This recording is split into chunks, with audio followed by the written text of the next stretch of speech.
"This card is expired. Stop trying to use it." The words tore through the jewelry showroom like glass shattering. Sharp, final. The manager's voice wasn't a request, it was a sentence. Her finger jabbed at the sleek black card in the customer's hand as if it were counterfeit evidence. The black woman holding it didn't blink. Her wrist was steady, the metal emboss catching white light from the overhead track lamps. She stood in a gray sweater, dark jeans, a simple watch clothes too ordinary for a room dripping with polished marble and platinum rings. And that was exactly why the accusation carried weight in this space. Appearance was the only currency the manager trusted. The guard moved in fast. His bulk filled the corner of her vision, tattooed forearm clamping down on her elbow. To him, she wasn't a client. She was a problem to contain. Around them, the air shifted. Customers froze mid-step between glass counters. Two phones lifted almost in sync, the glow of recording screens breaking the illusion of privacy. Someone whispered, "She just tried to pay. Why are they treating her like a thief?" The manager leaned closer, voice serrated. "You think waving a shiny card gets you in here? It's expired. It's useless. Just like whatever game you're playing." The guard's grip tightened. The card trembled slightly not from her hand, but from the force pressing into her arm. But she remained composed, breath measured, eyes steady. She didn't pull away. She didn't raise her voice. Instead, she held the card higher, forcing the manager to see it, to see her. Silence pooled in the showroom. Not comfort, not calm. It was the silence before a verdict. And that's when the cameras caught everything, the fury on one face, the stillness on the other. Before we continue, where are you watching from? Drop your city or country in the comments below. And if you believe in dignity and justice, hit like and subscribe. These stories spark change, and we're glad you're here. Now, back to her. The manager's lips curled in triumph, like she had already won. "Expired cards don't buy diamonds. You don't belong here." The guard's hold didn't loosen. The bystanders' murmurs grew louder. And yet, in the middle of it all, the black woman stood anchored, unshaken, as if she already knew this wasn't the end of the story. The manager's accusation didn't fade, it multiplied. Her voice ricocheted off glass cases, bouncing between diamond pendants and velvet trays, until the entire showroom vibrated with her contempt. "Security, hold her right there. She's trying to run a scam." The guard didn't hesitate. His grip firmed like steel around the woman's arm. His jaw was set, his posture a wall. To him, her stillness didn't read as dignity, it read as defiance. But she didn't resist. Her eyes moved not to him, not to the manager, but to the room itself. Every bystander, every camera, she seemed to register each one like check marks on a ledger, witnesses accumulating, truth collecting. At the far end of the showroom, a young clerk with auburn hair hesitated behind her counter. Her lips parted as if to say something, but the manager's glare cut her into silence. She lowered her eyes, complicit through fear. One customer couldn't hold back. "That's not how you talk to someone," he muttered, phone raised. Another whispered, "She gave you the card. Why won't you even scan it?" The manager turned her fire on them. "Stay out of this. She doesn't belong here. Expired cards are fraud, and frauds go to jail." Gasps stirred in the air like a sudden wind. The word jail wasn't just procedure, it was a verdict she wanted, delivered instantly. The black woman finally spoke. Her voice was calm, almost too calm for the storm around her. "Run the card, that's all I ask." The manager smirked. "Oh, we will. And when it declines, I'll make sure everyone sees what kind of stunt you tried to pull." The guard's hand pressed harder. Cameras zoomed closer. The woman's silence returned, deliberate, calculated, her restraint more dangerous than any outburst could have been. Across the room, a teenager whispered to his mother, "She hasn't done anything." The mother whispered back, "That's what makes it worse." The scene tilted, the balance cracking wider, one side clinging to bias, the other anchored in quiet truth. The manager leaned forward one last time, her words dripping venom. "Expired, worthless, and in my store without permission. That's strike 3. But the black woman only looked at her, unblinking, as if daring her to write the final line of her own downfall. The tension in the room wasn't a question anymore, it was a countdown. The manager didn't just talk anymore, she acted. With a sharp flick of her wrist, she snatched the black card straight from the woman's hand. The motion was quick, violent, final. Gasps rippled through the showroom. One phone caught the exact moment. The metallic flash of the card leaving her fingers, the smug triumph tightening the manager's mouth. Expired, confiscated, and you're finished. She slipped the card into her pocket as though she were seizing stolen goods. It was theater, her own declaration of victory performed in front of glittering cases and silent staff. The security guard shifted his stance, no longer just holding the woman, now bracing, as if expecting resistance. But still, she didn't resist. She stood with the same calm that had unnerved him since the first moment. "Ma'am, you can't just take her card," one man near the diamond counter shouted. His voice trembled, but it carried. Another voice joined, sharper. "That's theft. That's not policy." The manager spun, eyes blazing. "Policy is whatever keeps people like her out of this store." The silence that followed was deafening. Even the guard's grip faltered for half a second. Those words weren't just about a card, they were about who was allowed to exist in this space. The black woman inhaled once, slow and steady, her gaze unbroken. She didn't look at the manager, or the guard, or the cameras. She looked upward at the crystal lights sparkling above, at the silent shimmer of wealth displayed in glass cages. Then she lowered her eyes and spoke, her voice measured. "Return my card." The manager laughed. Not kindly, not nervously coldly. "You don't get to make demands. You're lucky we don't call the police right now." And then she did the unthinkable.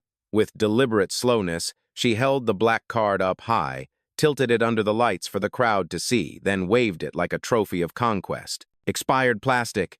That's all this ever was. She tucked it into the register drawer as though it belonged to her. Final. Closed. The crowd stirred. Voices low, furious, disbelieving. Phones tilted higher. One woman whispered into her mic, "She just stole that card. This is insane." The guard shifted again, his hold less certain now. The cameras weren't just recording her stillness anymore, they were recording his complicity. And through it all, the black woman remained anchored.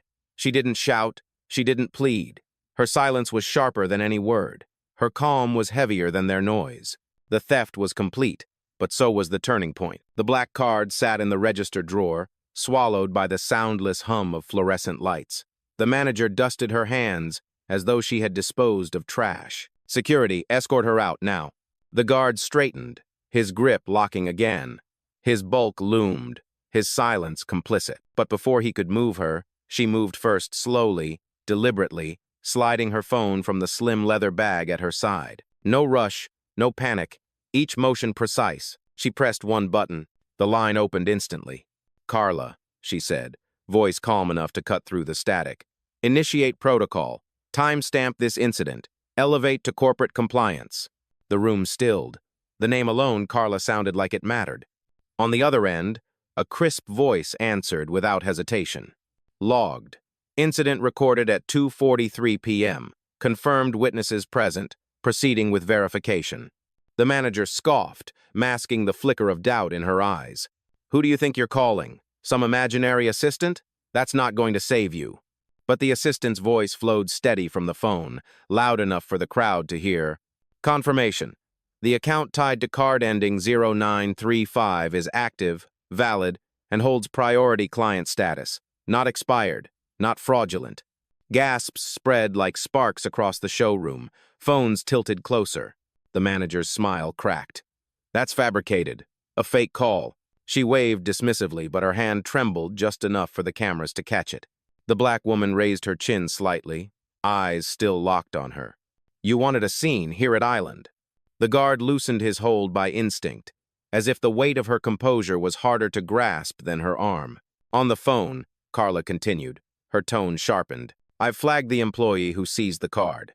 Their name will be logged for internal review. I'm patching through the pending deal file for immediate escalation."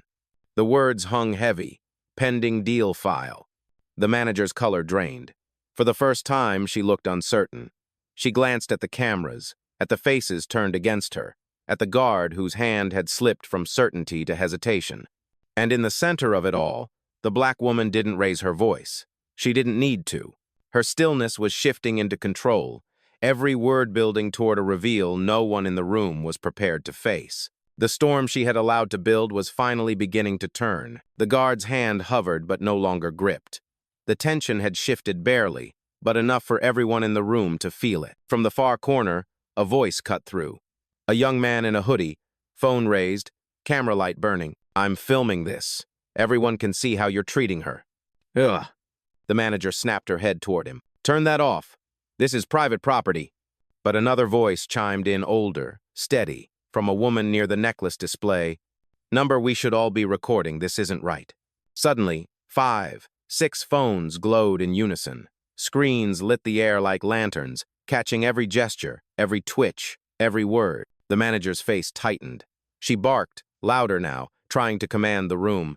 This woman is a fraud. I have every right to deny her. Expired cards are theft. This is procedure. But her words no longer sounded like policy, they sounded like panic. The black woman didn't turn to the crowd. She didn't perform. She simply stood, phone still in her hand, listening to Carla's voice through the speaker. Incident logged. Multiple witnesses confirmed. Videos detected on social media feeds. #generation initiated. The words were clinical, mechanical, unstoppable. The crowd knew it. They were no longer just bystanders. They were participants. A teenage girl whispered to her father, "She said it's not expired. Why are they still holding her?" Her father shook his head, jaw tight, muttering, "Because they think they can get away with it." The young clerk, the auburn-haired employee who had hesitated earlier, finally stepped out from behind her counter. Her voice shook but carried, "I saw the system this morning. That account is active. She's telling the truth." The room erupted in murmurs. One man clapped once, sharp, like a gavel striking.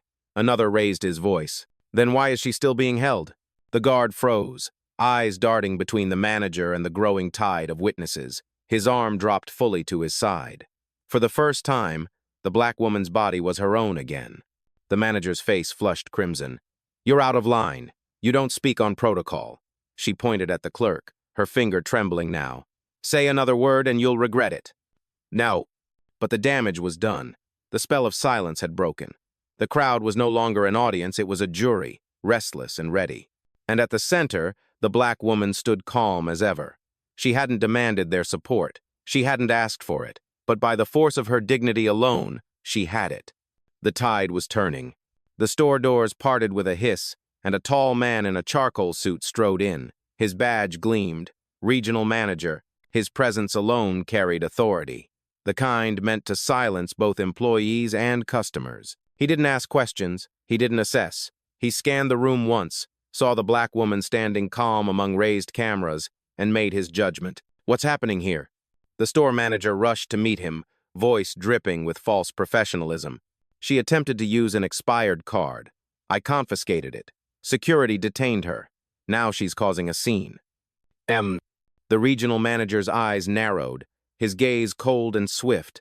He walked directly up to the woman, ignoring the phones, ignoring the murmurs. His words were short, sharp. "You need to leave. Right now, we don't serve frauds." Gasps rippled again, but this time louder. The word fraud hung in the air like smoke. The young clerk, the auburn-haired employee, stepped forward again, braver now. "Sir, her account is active. I saw—" He cut her off with a glare. "If you value your job, step back." The crowd buzzed. Someone whispered, "He didn't even check. He just called her a fraud." Another voice, louder. "This is on record. We're all filming."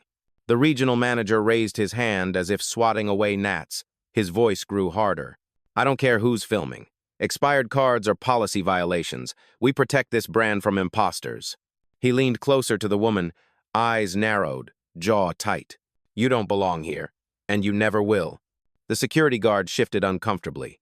His grip no longer rested on her arm, but he stayed close, caught between orders and conscience. Through it all, the black woman remained still. Her phone was still connected, Carla's voice faint but present on the line. Incident updated. Additional manager identified. Bias language flagged.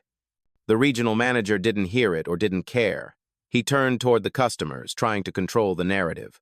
"Ladies and gentlemen, please disperse. This is a standard fraud case. Nothing to see here." But the customers didn't move. Phones didn't lower. A murmur grew instead, frustration, disbelief, anger. The teenage girl spoke louder this time. "Why won't you just run the card?" Her father added, voice stern. "Because they don't want the truth." The manager's face reddened. The regional manager's jaw locked, and the cameras captured everything. At the center, the black woman's silence weighed heavier than their accusations. Every insult only added fuel to the storm she had chosen not to unleash yet. The air thickened, tense, expectant. The next move would decide everything. The regional manager's patience cracked like glass under pressure. His voice rose, not with authority but desperation, pitched high enough for every customer to hear. "Security, remove her. Call the police if you have to. I won't have thieves humiliating this store." The words landed like blows. Thieves. Police. The escalation was complete, no longer about a card, but about criminalizing her existence. The security guard hesitated, shifting on his heels. His eyes flicked to the cluster of phones recording every second, then back to the woman he had been ordered to drag out. His hand hovered in the air but didn't land. The manager saw the hesitation and stepped forward herself. She yanked open the register drawer, pulled out the sleek black card, and held it aloft for the crowd like evidence at a trial. "Here it is. Expired. Invalid. Proof she doesn't belong." And then she bent it, pressing hard, forcing a snap that never came but made the crowd gasp anyway. The act wasn't about policy. It was humiliation, made physical, a performance meant to strip dignity. Phones zoomed closer. Gasps swelled louder. A man near the back muttered, "That's not expired." She didn't even check the system. The young clerk finally shouted, voice trembling but loud, "She's lying. That card is active. I saw the account this morning." The room rippled. All eyes turned. For a moment, truth pierced through. The regional manager snarled, pointing at the clerk, "You're finished. Pack your things." The girl's face blanched, but the crowd erupted. "You can't fire her for telling the truth. This is all on video. She's the only honest one here." The pressure mounted, swelling into something larger than the showroom itself. And in the center of it all, the black woman finally moved. Slowly, deliberately, she extended her hand toward the manager. Her voice was low, calm, and unmistakably steady. "Give me back my card." The manager clutched it tighter, her defiance unraveling into something almost frantic. "Over my dead body." The crowd gasped again, but the woman did not react, not outwardly. Her stillness sharpened, heavy enough to pull the air taut. On her phone, Carla's voice cut through, clear as a verdict. "Update logged. Employee destruction of client property confirmed. Incident escalated to executive review." The regional manager's eyes darted to the phone, to the cameras, to the woman's face, and for the first time, a crack of fear flickered there. But it was too late. The damage had already been done. The humiliation was complete, and the stage was set for her next move. The card still dangled in the manager's fist, a symbol of arrogance more than evidence. Her knuckles whitened around it, but her victory was already brittle. The crowd had shifted. The clerk had spoken. And the woman at the center, silent until now, finally chose to act. She lifted her phone higher, just enough for every camera in the room to catch the small green light glowing on its edge. The line was still open. The connection still lived. "Carla," she said evenly, her voice clear but unhurried. "Escalate. Activate full protocol." The response came instantly, sharp and steady through the speaker. "Confirmed. Executing escalation. Compliance board has joined the line. All audio and visual feeds are being logged in real time." A collective murmur ran through the showroom. Even the guard's posture shifted, his authority faltering as the weight of unseen eyes entered the room. The regional manager tried to bark control back into existence. "This isn't protocol, it's nonsense. She's stalling. End this." But Carla's voice overrode him, calm and impenetrable. "Verification check. Client identity confirmed. Account active. Status executive tier. Unrestricted." The crowd erupted. "She's telling the truth." "They've been lying the whole time." "Then why are they still holding her card?" The manager's face drained of color. She tightened her grip on the card as though force could erase what had just been spoken aloud. The woman didn't move toward her. She didn't even raise her voice. Instead, she shifted her gaze to the regional manager, pinning him with a stare that steadied the entire room. "You accused me of fraud. You called the police on me. You humiliated me in front of witnesses. Do you know what comes next?" The silence that followed was electric. Phones captured every word, every second. The regional manager stammered, "You're bluffing. None of this." But Carla cut in, crisp and merciless. "Notice. Pending contract valued at $4.5 billion, scheduled to finalize this week, has been frozen. Parent company informed. Cause cited. Discriminatory incident at this location." The words struck harder than any shout. The crowd gasped as if they had all been hit at once. The teenager whispered, 4.5 billion? Her father muttered back, she wasn't bluffing. The clerk stepped forward again, trembling but fierce. I told you her account was active, and now you've jeopardized the company. The regional manager's face collapsed, the authority drained from him in an instant. His lips parted, but no sound emerged. The woman finally turned back to the store manager, her hand steady, her words sharper than steel. You don't own this card. You don't own me. Return it before you lose more than your job. The manager's hand shook. The black card no longer looked like a weapon. It looked like a curse burning in her palm. And in the silence that followed, the balance of power in the room shifted completely. The black woman wasn't just a customer anymore. She was the reckoning they never saw coming. The card trembled in the manager's hand. Her confidence had cracked, but pride still glued her fingers around it. She opened her mouth to speak, but the woman at the center of it all moved first. She stepped forward, not rushed, not defensive, just one step that shifted the gravity of the entire room. Her voice was calm, deliberate, meant to be remembered. You've mistaken patience for weakness, silence for submission. That was your last mistake. The regional manager tried to intervene, his words stuttering like a failing engine. Listen, this doesn't have to go any further. We can resolve. But she didn't let him finish. She raised her phone, putting the call on speaker for all to hear. Carla's voice came through, crisp as steel. Compliance board online. Executives present. All parties are now witnesses to this escalation. The room went still. The customers froze, realizing they weren't just recording for social media anymore. They were inside an official proceeding. The woman turned, addressing not just the managers, but everyone in the room. Her voice didn't rise, yet it carried like thunder under glass. You accused me of fraud because of how I look. You seized my property. You threatened me with police. And you did it in front of witnesses, in a store I was prepared to elevate with a $4.5 billion partnership.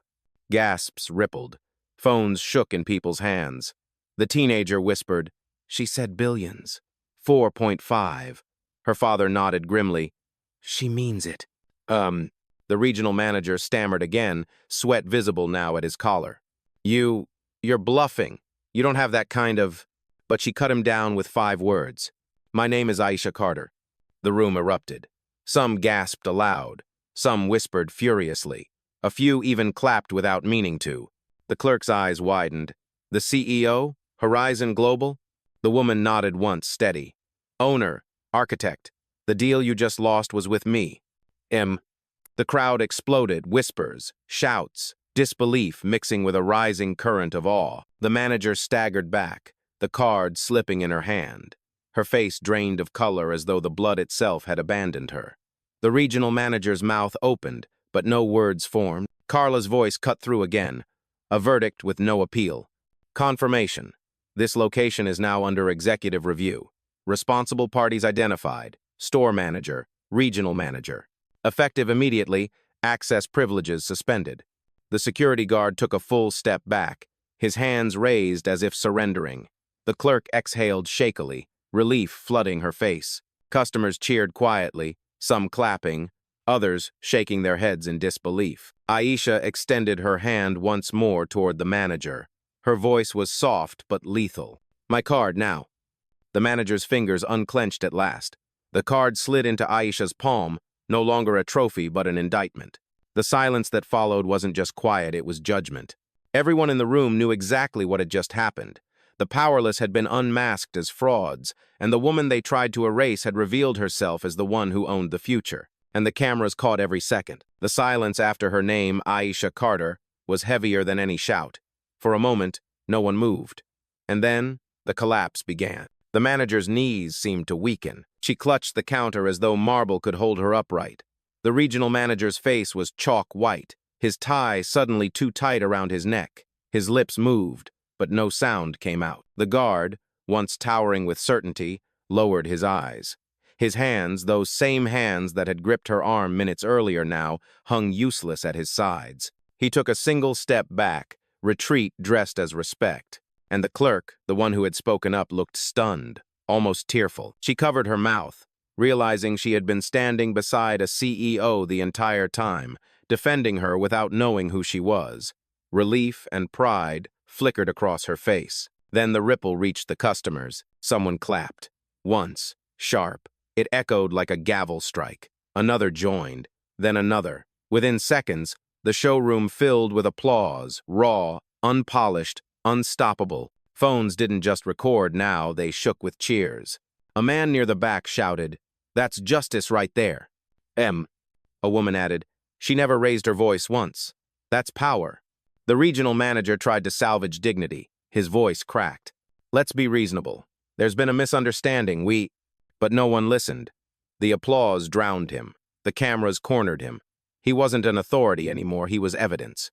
The store manager broke. Tears welled in her eyes, but they weren't for remorse. They were for herself, for the career slipping from her fingers. "I didn't know," she whispered, voice thin, trembling. Aisha turned, steady, every syllable deliberate. "You didn't need to know my name to give me respect. That's where you failed." The applause surged louder, a verdict the whole room delivered. The humiliation had inverted. The spectacle belonged to them now, not her. The teenager from earlier leaned to his father, whispering through wide eyes, "We're going viral." His father nodded, voice hushed but certain. "And she's making history." And the guard finally spoke, his voice low, almost reverent. I shouldn't have touched you." But Aisha didn't look at him. She didn't look at the managers either. She stood in the center of the storm, unshaken, her presence heavier than any apology. The crisis had flipped, and every bystander in that showroom knew they weren't just watching a scandal. They were watching a collapse. The collapse of arrogance. The collapse of prejudice. The collapse of false power. And in its place, the rise of something undeniable. The applause still rattled the glass counters when Aisha lifted her phone again. Calm, certain, deadly precise. "Carla," she said, her tone steady as stone, "execute termination protocol." The speaker carried Carla's reply across the room, crisp as a gavel. "Confirmed. Effective immediately. Freeze all active contracts with this location. Manager and regional manager flagged. Access credentials revoked." The regional manager staggered as his phone buzzed. He fumbled, pulling it from his pocket. On screen. Access denied. His corporate email locked. His ID badge deactivated. The system had erased him in real time. The store manager gasped as the same buzz hit her phone. She tried to swipe, trembling fingers desperate to hold on, but the red banner glared back, terminated. She looked at Aisha like a drowning woman begging for a lifeline. None came. The guard's radio squawked once, then died. His authorization cut. His stance faltered. He wasn't security anymore. He was just a man who had grabbed the wrong arm. The crowd erupted. Phones captured the notifications flashing red, the panic on faces that had once carried smug certainty. Cheers mixed with laughter. Justice was unfolding, not tomorrow, not in court, but here, now. The clerk who had spoken up looked down at her own tablet. A green banner flashed. Promoted to interim manager pending review. She gasped, covering her mouth, overwhelmed. The crowd clapped louder. The regional manager tried one last plea. You can't do this on the spot. There are procedures." Aisha turned toward him, her voice cutting like a blade. "Procedures are for people who follow them. You broke them the moment you profiled me." The applause hit again, harder. Someone shouted, "Say it louder!" Another, "That's how you end discrimination." The store manager finally cracked. She dropped to her knees, voice shrill, desperate. "Please, I didn't mean it. Don't end my career." Aisha didn't flinch. She stepped closer, her gaze steady, towering without raising her volume. "You ended your career the moment you called me a fraud." The silence after her words was total, absolute. No applause this time, just the weight of finality. Then Carla's voice returned, calm, official. "Termination logged, contracts frozen, incident archived for legal audit. Horizon Global no longer recognizes this staff as employees." The gavel had fallen. The humiliation that began with a false accusation ended with an empire's judgment. And in that moment, every witness understood. This wasn't a customer fighting for respect. This was the owner reminding them who truly held the keys. The room was no longer a showroom. It was a courtroom, and the verdict had been delivered. The applause faded into silence as every eye turned to Aisha. She stood steady, the black card resting once more in her palm, not as proof of wealth, but as proof of dignity reclaimed. She looked at the former manager, still kneeling, and then at the regional director, pale and wordless. Finally, her gaze swept across the witnesses, the clerks, the crowd with their phones raised high. Her words were measured, deliberate. You thought denying my card would deny my worth. You thought silence meant weakness. But power doesn't shout. Power chooses. The crowd hushed, hanging on every syllable. She slipped the card back into her wallet with calm precision, then added, and today, I choose to remind you my choices move billions. And my silence? It can end careers. The teenager who had whispered earlier broke into a grin, whispering to his father, "That's a line for history." Her phone still glowed in her hand. Carla's voice came through one final time, steady and definitive. All protocols complete. Incident closed. Media inquiries redirected. You're clear, Aisha. Aisha nodded once, then slid the phone back into her bag. The applause returned, not tentative, but thunderous. Some stood, some cheered, some shouted words that shook the glass cases. Respect. That's real leadership. History right here. The young clerk, her hands still trembling from the shock of her promotion, stepped forward. She whispered, but the silence carried her voice. Thank you for not staying silent. Aisha met her eyes, offering a single nod. That was enough. The former manager sobbed quietly, her tears mixing with the weight of lost authority. The regional director pressed his useless badge against the counter, as if trying to will it back to life. Neither received a second glance. Aisha turned, walking toward the exit. Each step was deliberate, unhurried, echoing against marble and silence. Customers parted instinctively, not out of fear, but respect. At the doors, she paused. The cameras leaned in. The air tightened, waiting for the closing line. She turned back once, her eyes cutting through the entire room. Dignity is not granted by the powerful. It is claimed by those who refuse to bow. Remember that, the next time you think someone doesn't belong. The applause that followed wasn't just noise, it was release, catharsis, a collective recognition that justice had been witnessed, and it had been swift. Aisha stepped into the daylight outside, her presence unchanged, her silence restored. She didn't need to savor the victory. She was the victory. And in every phone, in every clip that would travel across the internet within minutes, one truth rang clear. She hadn't raised her voice. She hadn't begged for recognition. She had simply chosen justice. And that choice moved the world.